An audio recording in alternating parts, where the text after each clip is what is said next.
Moving on to the next video. This is another right-winger who potentially is terrible. So this is basically what I feel like is a mask-off moment, and it speaks to how far the right wing has shifted further to the right in the United States, to where he's just kind of saying like the quiet part out loud as it relates to refugees that we are hopefully going to admit from Afghanistan.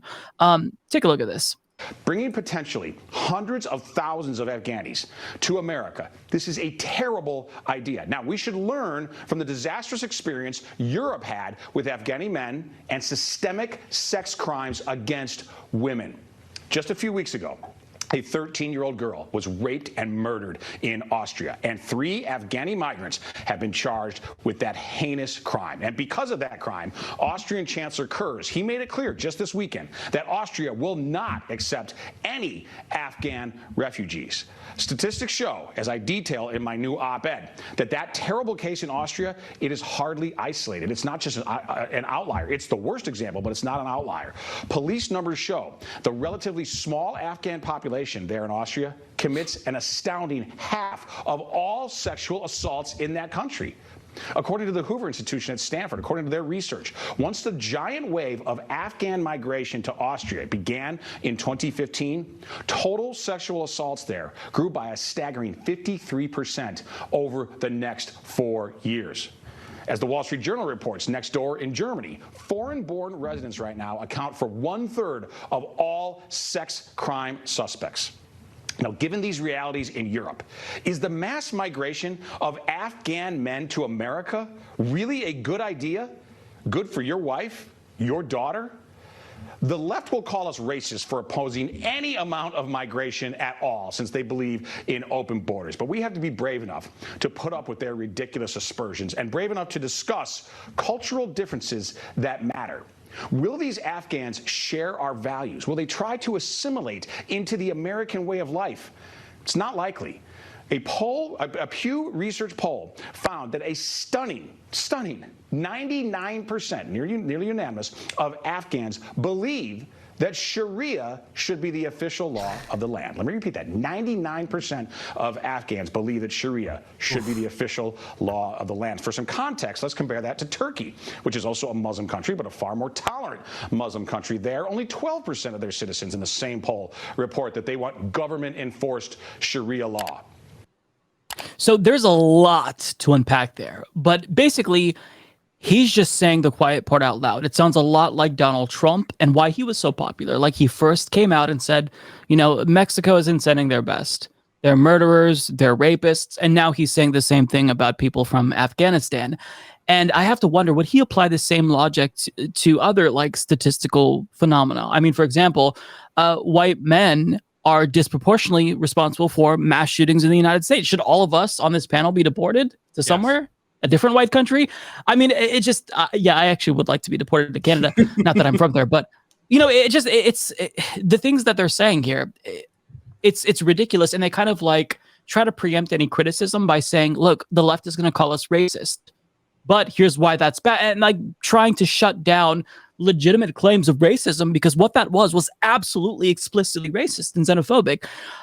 So when it comes to these questions regarding Sharia law, Sharia law itself is so broad, it's left up to interpretation a lot of times, where somebody who says they support Sharia law doesn't actually support what we view as Sharia law. And they play on like these things that people aren't necessarily privy to. You know, you think that, okay, well, 99% support Sharia law. That must mean that they want to stone us to death.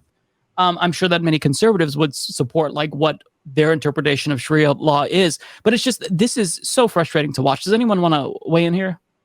I think like the main thing that I noticed was at the bottom of the screen, he literally had on the chyron, it was like, it's not racist. Trust me. Believe me. It's really definitely 100% not racist what I'm doing right now. And I think that's like literally all you need to see to understand the dynamic of what's going on. But especially at the end, when he was talking about, would you want, you know, these Afghan refugees moving into your neighborhood and interacting with your wife and your daughter? It's like, it's the same tropes that go back to, you know, the days of segregation in the United States and what they used to do and talk about African Americans here. It's like the same old tired racist tropes, and you know, it's nothing new. But on top of that, I think we have a moral obligation 100% to accept as many Afghan refugees as quickly and efficiently as possible. So I actually know what study the guy is referencing with the 99%. And what he did was really scummy. Because what he's doing is misinterpreting data and not giving people enough context. Because if you read this, and I could link it to anybody who wants it, Chapter 1, the first thing this study says from Pew Research Center, because when he said Pew, I was like, that's a reputable organization. Listen to this. According to the survey's findings, most Muslims believe Sharia is a revealed word of God rather than a body of law developed by men based on the word of God. Muslims also tend to believe Sharia only has one true understanding, but this opinion is far from universal. In some countries, substantial minorities of Muslims believe Sharia should be open to multiple interpretations. Religious commitments is closely linked to views about Sharia. Muslims who pray 7 times a day are more likely to say Sharia is the revealed word of God. To say that there is only one interpretation is support the implementation of Islamic law in their country. Although many Muslims around the world say that Sharia should be the law in the land of their country, the survey reveals divergent opinions about the precise application of Islamic law. Generally, supporters of Sharia are most comfortable with this application in cases of family or property disputes. In most regions, fewer favor other aspects of Sharia, such as cutting off hands of thieves and executing people who convert from Islam to another faith. So when we talk about this, in the vast majority of cases, we're talking about like property disputes and family disputes. We're not talking about, and this is what he's trying to display, like cutting off hands and stuff like that. Which, could you make a note about the deep implications of Sharia law applied in family court? Okay, but I don't think Afghan refugees are going to come here and start a mass movement to change the family court system in the United States. I don't think that's ever happened, and I don't think anybody believes that's going to happen.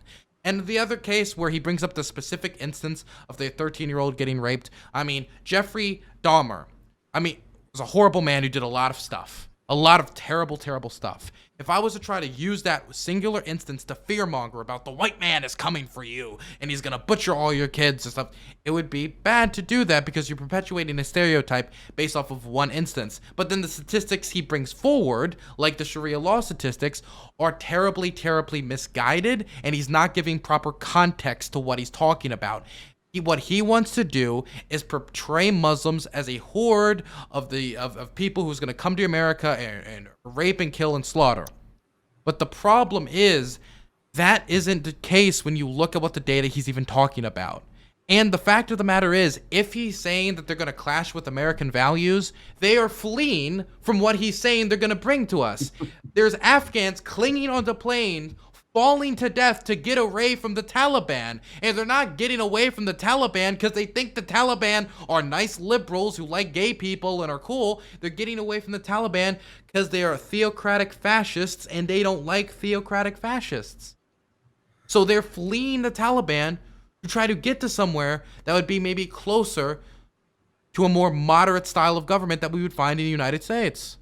So again, he's twisting this information to fearmonger about refugees, so he can go against the old American ideal of bring forth your huddled masses. If there's ever been huddled masses, this is a great example of huddled masses we need to bring in. To your point about him, misrepresenting the statistics, the one that really caught my attention was when he said, in Germany, I think it was, he said 1/3 of sexual assault suspects are a blah, blah, suspects. Okay. You're not actually saying the actual perpetrators. You're suspects. That is such a lazy word and such a lazy statistics. And it drives me insane when they try to do this and try to frame it as, listen, if you bring them over here, they're going to kill you. No, you listen. My wife and my daughter, the biggest threat to their lives, statistically here in the state of Florida is, well, at this point, either going to be COVID or a crazy white redneck. I mean, those are the biggest threats to them where we live here. And I think the Jeffrey Dahmer thing is a brilliant example. Like, sure, you can point out the worst of any particular group of people and say, oh, look at how bad this is. And he even specified, he said, that was obviously an extreme case, but the others are really bad too. Mm-hmm. No, they're not. If they were, you would have told those stories too. You would have bombarded us with all this information you have, but you couldn't. You had to cherry pick one thing and just say, look, clearly this is all of them. No. They have nothing. They have no substance. They have no facts. They have no statistics. It drives me crazy to listen to these people on the right, partially because we put a lot of friggin' work into what we do. Okay, we do research. I've spent so much time, so many nights just reading and reading and reading, trying to learn something to do a 3-minute segment on it. And these idiots just go out there, screw it, whatever. I don't need to know anything. I'm just going to make stuff up. Don't even worry about turning the teleprompter on. I'm going to wing it, and I'm going to make millions of dollars.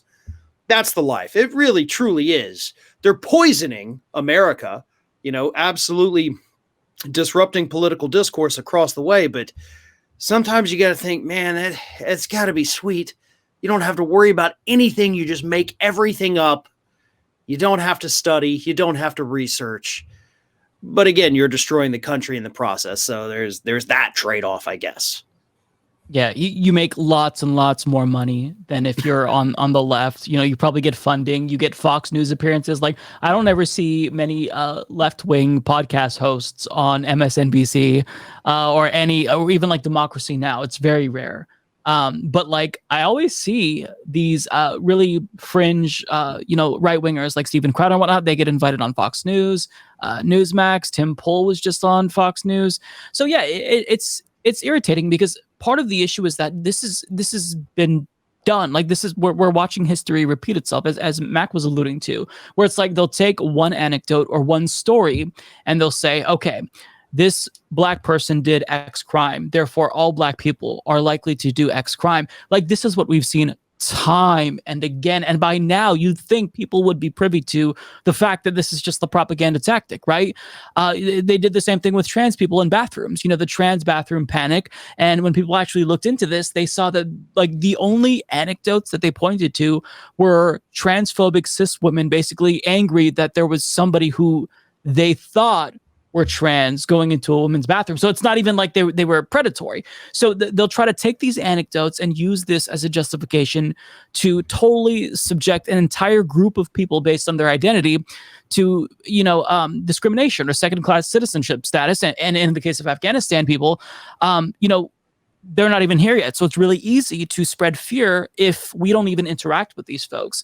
But the minute they actually are admitted to the United States, assuming we admit hopefully a good portion, then that fear is going to go away because we'll talk with these people. We'll understand that we're human beings. They're human beings. We have the same interests. We have the same desire to provide for our families and live good lives.